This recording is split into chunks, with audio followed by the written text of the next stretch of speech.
Знаете како почнуваше книгата на Авакум? Некако тмурно. Некако слично започнува и 77-иот псалм, насловен овде во Константинов, молитва за помош, инаку Асафов псалм. Започнува во јад и болка, а завршува триумфално со вера, исто како и книгата на Авакум.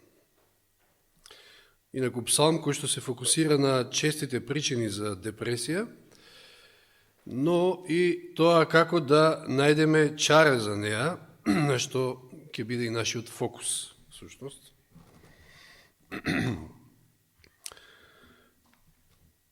Првиот стих гласи: "Викам кон Бога со мојот глас се издига кон Бога и тој ме слуша." Но некако не е баш исправно преведен последниот дел од стихот. Ја би го прочитал од ревидираниот превод и следните неколку стиха ќе ги читам од ревидираниот. Значи, првиот стих во ревидираниот превод гласи: "Со гласот свој викам кон Бога, со гласот свој кон Бога, за да ме чуе." Че гледаме повторување на изразот. Како да вели: "О, викам кон Господа, о, викам кон Господа." Самото повторување на изразот и недостатокот на одговор дава една мрачна слика уште на самиот почеток од псалмот. Потоа вториот стих вели: "Во денот на тагата моја го барам Бога ноќе, со издигнати раце кон Него неуморно, но душата моја не може да се утеши.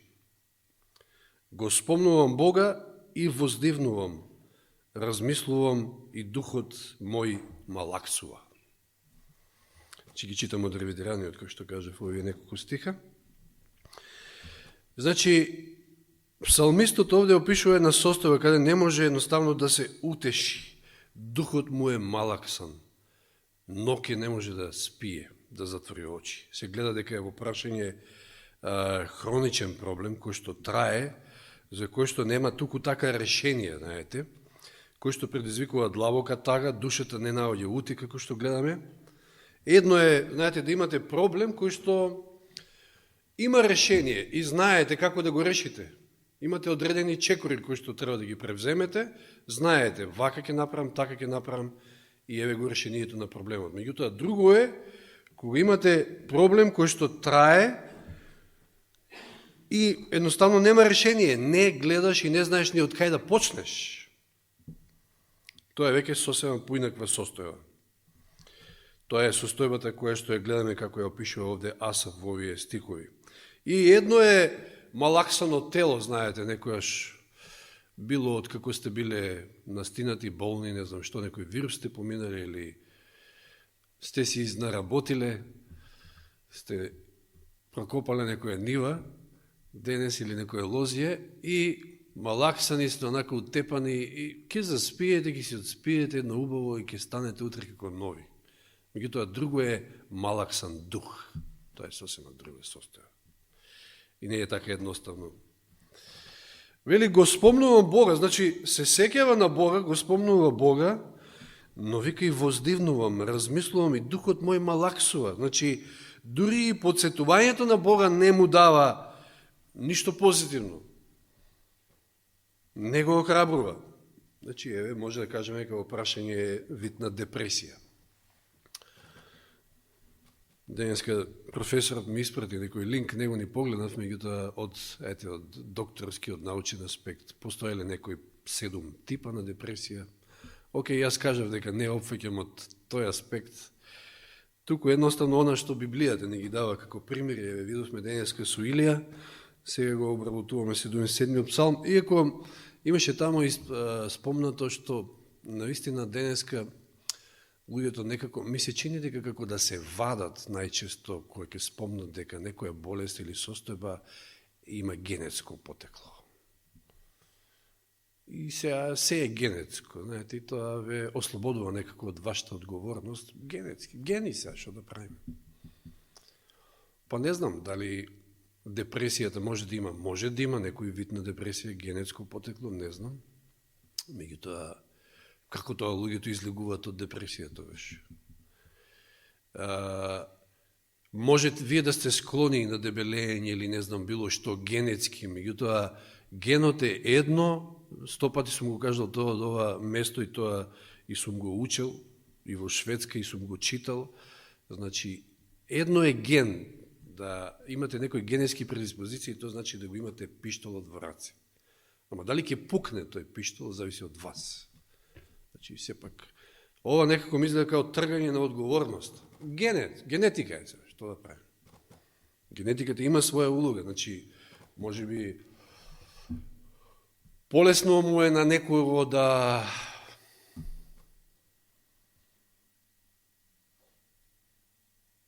како да кажем, да направи мускул. Полесно му е, генетиката му е таква. Црнците, се слушнале, ти имаат посебни, мислам дека имаат повеќе тие црвени, или како ги викаат влакна на мускулите, и многу полесно можат да направат мускул, затоа се силни, успешни атлетичари, кошаркари и така натаму ги има насекаде. Тоа е генетика, да, вред, ама значи можете позитивно да делувате на некои гени, да разбудите некои гени, и некои гени можете да ги успиете, едноставно со вашите одлуки, со вашиот живот. Но како и да одиме на темата. Значи, Асав продолжува да си го отвара овде срцето, значи, духот му е малаксан, не може да најде утеха на душата, вели во 4 стих, будни се очите мои, не може да спие. Се вознемирив и не можам да говорам, очите ми ги држиш отворени. Не го фаќа сон, едноставно вознемирен, не може дури ни да говори. Може би сте биле некојаш во некоја таква ситуација, вознемирени, не знаете од кај да почнете, не знаете што да кажете. Или и што и да кажете, дали ќе ве разберат, дали некој ќе ви ја свати ситуацијата. Едноставно, некоја ситуација која се чувствуваш сам, безнадежен, не се ни осмелуваш да проговориш, кога никој не може да те разбере. 5 и 6 стих. Размислувам за древните дни и се сеќавам за минатите години. Се сеќавам ноќе на мојата песна.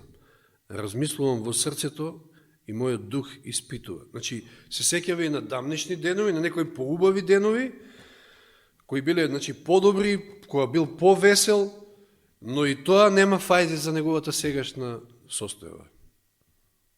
И дури може тоа уште повеќе да ве бутне и да западнете во поголема малодушност кога правите компарација, значи споредба со некои поранешни, посрекни денови со денешните. И тоа уште повеќе може да ве бутне, значи, во депресија. Интересно е што денеска го спомнавме Илија, обично многу поприсутна и некако се мисли дека е модерна болест депресијата, меѓутоа за неа наоѓаме записи, примери во самата Библија. Значи,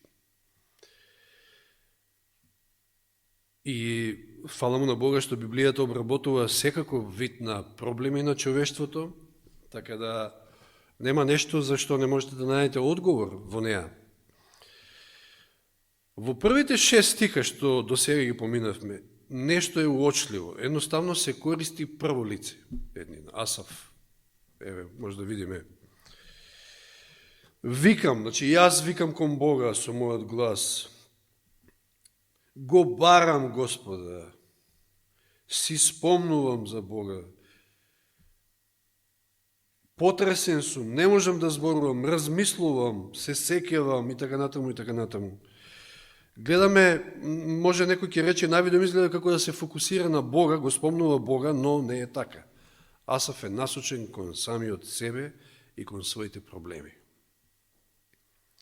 И денеска тоа и го спомнавме. Значи, една од големите причини заради кој што човек може да падне во малодушност, односно во депресија, токму тоа, свртеноста кон себе и своите проблеми. Па и видовме дека, и проучувајќи го Авакум, гледавме како постепено Бог го учи Авакум да го сврти погледот од проблемите кон Бога, кон решението на проблемите, големиот Бог, кој што е многу поголем од било кој наш проблем, каков и да е и да ни изгледа. Во наредните стихови поставува 6 реторички прашања Асав и покажува колку е мизерна неговата состојба. 7 стих. Дали Господ ќе отфрли за секогаш и дали ќе биде кога и да е уште милостив? Дали прекрати неговата милост за секогаш? Пропадна ли неговото ветување за сите поколенија? Заборави ли Бог да биде благодатен или гневен ја затвори својата милост? 6 прашања на кои што на сите, мислам дека може би само исклучок на второто, одговорот на сите овие прашања очигледен и е не. Господ не престанал да биде милостив. Господ не прекратил со својата милост за секогаш. Не, 1000 пати не. Неговиот проблем овде е што тој всушност со своите прашања и емоции како да војува против вистината, против очигледните вистини, дека Бог е и милостив, Бог е тука да помогне, неговите ветувања се уште трајат и тој не е човек да лаже, тој кога ќе вети и тој и ќе исполни. Меѓутоа состојбата е таква. И сега да застанеме овде за момент во псалмот и да се запрашаме зашто Бог дозволува вакви некои моменти во животот. Сме зборувале на ова, меѓутоа еве не е на одмет да се спомне повторно. Зошто патот кон рајот не е онака широк, автопат некој со, не знам, 7-8 ленти, како ги има во Америка? Зошто не е патот кон рајот толку широк? Дури луѓето тоа го знаат надвор, значи, ја барем на 2 песни се сеќавам, кои што велат дека автопатот води во пеколот, не во рајот. Или This is the road to hell, имаше една. Или Highway to hell. I'm on a highway to hell. Патот кон рајот е тесен, знаеме, Исус кажува за тоа, значи не е широк. Зошто не е лесен? 3 точки ќе спомнам, може и повеќе, меѓутоа Бог го прави тоа и такви некои ситуации во животот, моменти во животот, за да не понизи, за да го сруши тој наш дух на самодоволност. Знаете, човекот е таков. По природа сме севишни, горди, самодоволни, мислиме дека имаме контрола над се, над работите. Второ, да ги искине, да ги прекине сите наши врски со овој свет и со некаква зависност од него, од светот.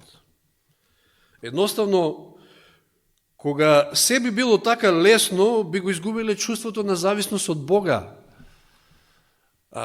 Човек како човек, со грешна човечка природа, го има тој проблем, да се научи да биде зависен комплетно и целосно од Бога. Затоа што ако ништо не можам без Бога, а се можам со Него, тогаш ни треба целосно да бидеме зависни од Него. И затоа користи некои такви ситуации, тешки моменти во животот, за да едноставно ни научи на тоа. Да сватиме дека нема што да бараме во овој свет, нема решение. Овој свет не може да понуди решение на сите човечки проблеми. И трето, би требало да знаеме од лично искуство дека тие личните искуства кои ќе ги доживееме имаат многу посилен ефект на нас. Убаво е да се слушне нели искуство од било кој од нас, ама друго е кога ќе ослушнеш тугото искуство, може да те окрабри. Меѓутоа не може да има таков ефект како кога ти ќе го доживееш тоа во животот. Не може така да те зацврсти туѓото искуство како твоето лично искуство. И затоа Бог дозволува такви моменти. Кога лично ќе доживееме, кога лично ќе увидиме што всушност значат некои библиски текстови. Знаете, некогаш ќе ги разберете некои работи во Библијата кои што не би биле јасни, откако ќе искусите соодветно искуство животно. И ќе речете, сега разбирам што значи ова. Кога ќе доживеете ситуација како, да речеме, не знам, Мојсей, Илија, слична, тогаш ќе сватите нешто поминувале. Кога лично ќе сватиме дека едноставно сме само гости на овој свет и дека овој свет не може да понуди ништо посебно, ниту решение за нашите проблеми. Сето тоа за да Бог ни го сврти погледот од себе, од нас кон Него. Еве да се подсетиме на Павле, неговото искуство. Второ послание до Коринќаните, 12 глава, 7 стих. Не може ли тој Кутридот да свати зошто Господ не му го трга тој трн? Второ послание до Коринќаните 12.7, може малко ќе се поклопам со една неодамнешна тема на брат Јани, мислам дека зборуваше нешто на ова. Второ Коринќаните 12.7. И за да не се возвишам поради прекумерните откровенија, даден ми е трн во телото, сатанин ангел, за да ме удира, за да не се возвишам. Зошто? Да не се возгордее. Господ не му го трга, му дал трн и не му го трга. Че Бог дозволила неволиот и знае колку длабоко е вкоренета гордоста во нашата природа. Бог многу подобро знае од нас за тоа. И затоа овој процес некојаш ни се чини дека е многу тежок. И така е, не дека се чини. Сака да не доведе до точка која ќе сватиме дека ни е доволен само Бог. Затоа што во суштина никој ништо не може да исполни онаа духовна празнина во срцето освен Бог. Но тоа не значи дека Бог го напушта овде. Напротив, ова е било дело на милост на Бога кон Павле. Бог има повисока цел со ова, со Павле. Значи, да не се возвиши и вели после во 8 стих, 3 пати го молев Господа за тоа, за да го остари од мене, така кажано 3 пати, кој знае колку пати се молил човек, го знаете кога имате некој хроничен проблем.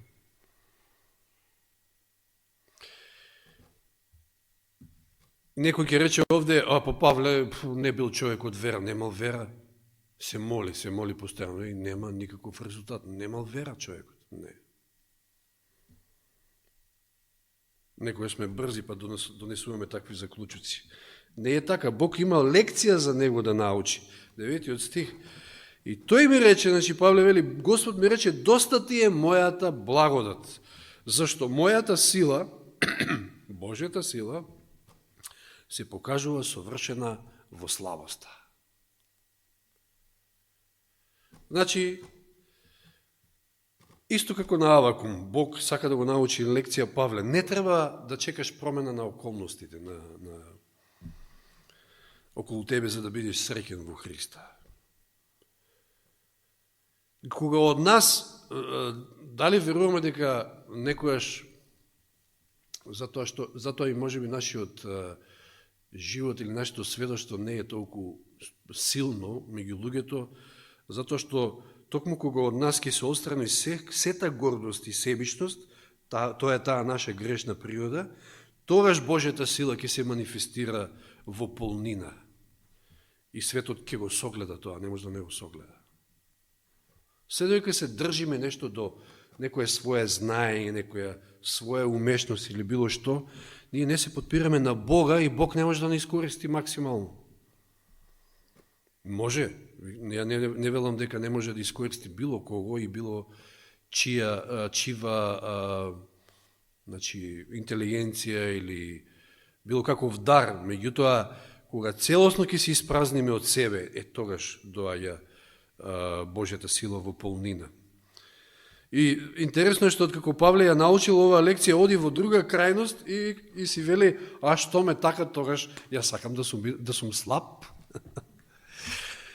Што вели во 9 стих да дочитам, значи, тој ми рече, доста ти е мојата благодат, зашто мојата сила се покажува совршена во слабоста.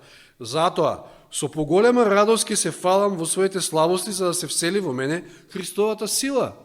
Копне е за Христовата сила, копне е за тоа да ја познае таа сила на воскресението, кој што вели во Филипијаните 3 глава. И 10 стих вели, останувам со добра волја во слабостите, навредите, неволите, прогонувањата, притиснувањата заради Христа, зашто кога сум слаб, тогаш сум силен. ете зашто Господ некојаш дозволува вакви ситуации. Многу често ова многу боли, болни знаат да бидат тие моменти, но потребно е за нас тој Божи меч да сече, или тој скалпел на нашиот лекар, голем лекар, да добро исече, длабоко да засече едноставно.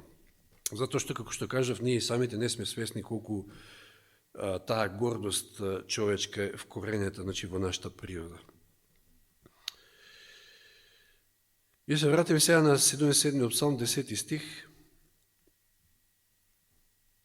кој што и вака и така може да се свати, има различни преводи. Еве, читам Константинов, веле и говорам, 10 стих, тука веќе и доаѓа до оној прелом, поинаков дух владее во другите стихови, останатите стихови, но ајде ќе го прочитам од Константинов, веле и говорам, ова е мојата болка, се измени десницата на Севишниот.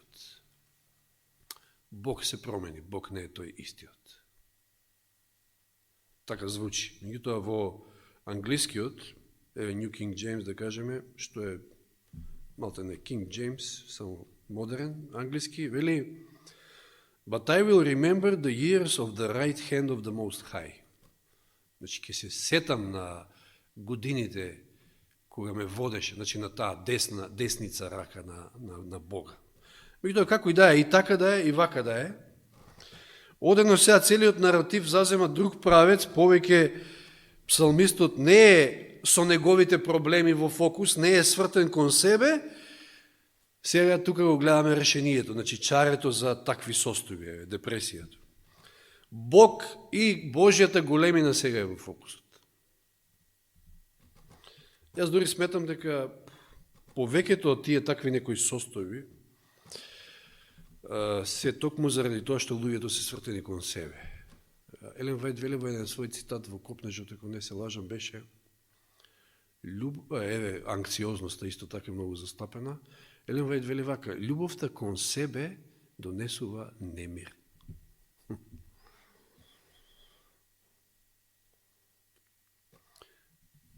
Значи, го читам пак 10 стих и понатаму 11-12, говорам, ова е мојата болка, се измени десницата на Севишниот. Си спомнувам за Господовите дела. Еве, сега како на крајот во 3 глава Авакум, ако се сеќавате. Се сеќавам за твоите древни чудеса. Ги наблюдувам сите твои дела, го разгледувам она што го направи. Значи се насочува на она како Бог го водеше Божиот народ, или ние треба да се насочиме на тоа како Бог не водеше во минатото. О Боже, свет е Твојот пат, како и Авакум. Твоите патишта, Господе, се свети. Ти си Боже свет. Кој Бог е толку голем како нашиот Бог?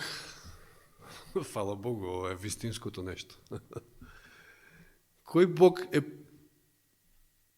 толку голем како нашиот Бог? Кој проблем е поголем од нашиот Бог? Каков и да е. Значи, треба се свртиме од себе кон големината на нашиот Бог. Кон Бога како што го познаваме во Библијата, пред се како што ни е представен. Милостив, добар, предобар едноставно, трпелив. Секогаш има добри намери за нас. О Боже, свет е Твојот пат. Кој Бог е толку голем како нашиот Бог? Значи, тоа е вистинската насока. 14 стих. Ти си Бог кој твориш чудеса, врз народите ја покажа својата сила. Со мишката го избави својот народ, Јакововите и Јосифовите синови. И сега се насочува во последните стихови токму на излезот, екзодусот на израелскиот народ од Египет. Водите те видува Боже, ако се сеќавате, некои од овие стихови ги цитирав и кога прочувавме за Авакум. Водите те видува Боже, водите те видува и се повлекува, затоа што и Авакум во 3 глава алудира. Со малку поинаков речник негов, некој вид на поезија, но алудира на овие моменти. Значи, водите те видува Боже, водите те видува и се повлекува, бездните се разбрануваа, облаците истурија поројни води, облаците зататнија со гром и твоите стрели полетаа. Твојот грмеж се заори во виорот, секавиците ја осветлија вселената, земјата се стреси и се разниша. Низ морето тебе ти се отвори пат и твојата патека низ големи води, а твоите траги никој не ги виде. Не постои проблем низ кој што Бог не може да отвори пат. Да се навратиме пак на тој момент. Безизлезна ситуација. Позади војската египетска, напред морето, од страната планини. Каде ќе одеме? Нема излез. Но таму кај што нема излез, таму Господ е мајстор. За него нема mission impossible. Само mission accomplished.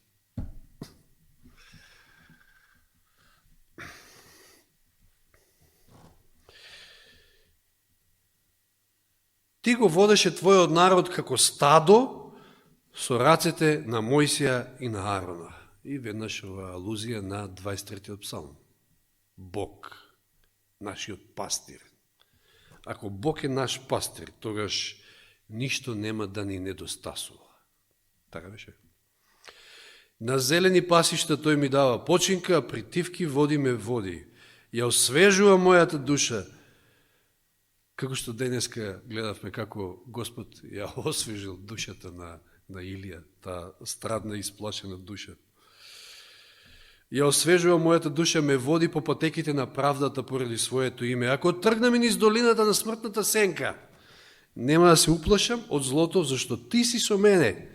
Твојот жезал, твојата палка ме утешуваат. Тука е нашиот утешител. Тука е оној кој што не води. Самата свесност за Божјето присуство треба да не направи и храбри и сигурни во нашето одење, без оглед на тоа ништо поминуваме во животот. Приготвуваш трпеза пред мене, пред погледот на моите непријатели, и ја помаза мојата глава со масло, мојата чаша се прелева.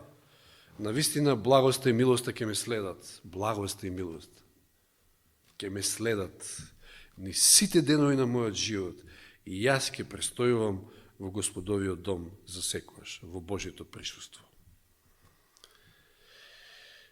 Наше е да му веруваме на Бога и да се научиме, да ја научиме ова лекција што ја гледаме овде, да се свртиме од себе, да се свртиме од своите проблеми и да гледаме на Бога и на неговата големина. Депресијата наистина не е едноставна работа и не се решава туку така, но можно е да се надвладее, да се надмине и да се победи во таа битка, затоа што Бог е поголем од се. Фокусот мора да не биде на друго место, како што кажав, не кон себе, затоа што ние во однос на псалмистот Асаф овде имаме многу поголема предност од него. Знаете, тој се повикува на Црвеното море, на избавувањето на Израел од Египет, низ Црвеното море. Ние можеме да се повикаме и да се подсетиме на Голгота. Знаете, сите овие дела што Бог ги прави за својот народ, да ги избави, да ги спаси, да им помогне, се дела на неговата љубов, всушност. Најголемото дело е Голготскиот крст. 1 Јованово 4 глава 9 и 10. Ги цитиравме и овие стихови минатиот пат, мислам. Во тоа ни се откри Божјата љубов кон нас, што Бог го испрати во светот својот един роден син, за да живееме преку него. Љубовта е во ова, не дека ние сме го возлюбиле Бога, туку тој не возлюби нас и го испрати својот син како жртва помирница за нашите греови. Асаф се сетил на Црвеното море, ние можеме да се сетиме на нашето избавување кај Голгота, кај Голготскиот крст. Да се сетиме на таа пролеана крв за нас. Тука е моќта, тука е силата. Да не се сомневаме никогаш, повторуваме минатиот пат кажав, во Божјата љубов. Најголем доказ за тоа дека Бог не љуби е токму Голгота.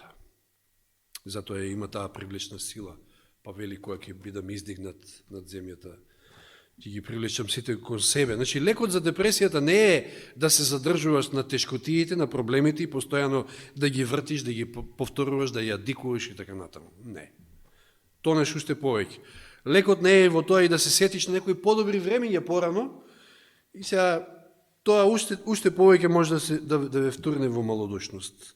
Лекот е да го насушиш погледот на Голгота кон Исуса Христа и да не се сомневаш во Божјата љубов. Жртвата на крстот е нашата најголема гаранција. Околностите се менливи, околностите доаѓаат и заминуваат. Нашите мили доаѓаат и заминуваат. Парите и финансиите доаѓаат и заминуваат. Ама Христос, неговата жртва, неговата крв останува и таа негова жртва е доволна за секого од нас. И за сите нас заедно. Тој е нашиот најголем пријател. Можеме секојаш да појдеме кај него. Секојаш ќе не разбере, никогаш нема да не разочара и оно што е најважно, поминал низ тоа. И може да сочувствува. Кој стих беше тоа? И имаме таков правосвещеник кој што не видите каде?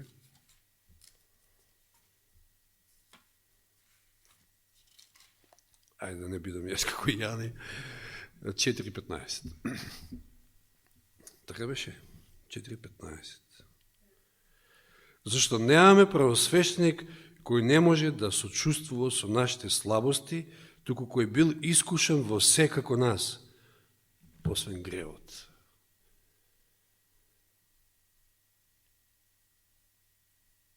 Не му било лесно, не велам дека се паднал во депресија, не му било лесно на крстот, не му било лесно во таа темнина, кога чувствувал како да е разделен од таткото. Кој знае какви чувства гајал, значи замисли си во вечноста секојаш биле заедно. Вие неколку години со некој, што вели Бразоран, со некој маче сте заедно, или не знам, куче, и ќе почине и па ви е тешко. А овој во вечноста заедно и сега едноставно чувствува како да е разделен од таткото.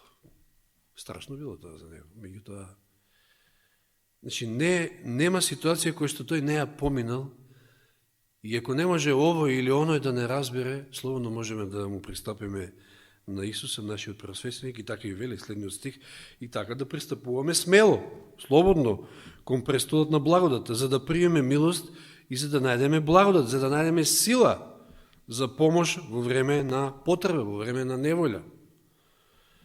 И затоа Господ, пак ќе кажам, повторувам, дозволува некои такви ситуации за да сватиме дека треба да појдеме таму, кај Него, пред престолот, или на Голгота да појдеме и да се сетиме на Неговата љубов и да се сетиме дека помош можеме да добиеме од Него за секоја ситуација, за секаква мака и никогаш нема да не разочара.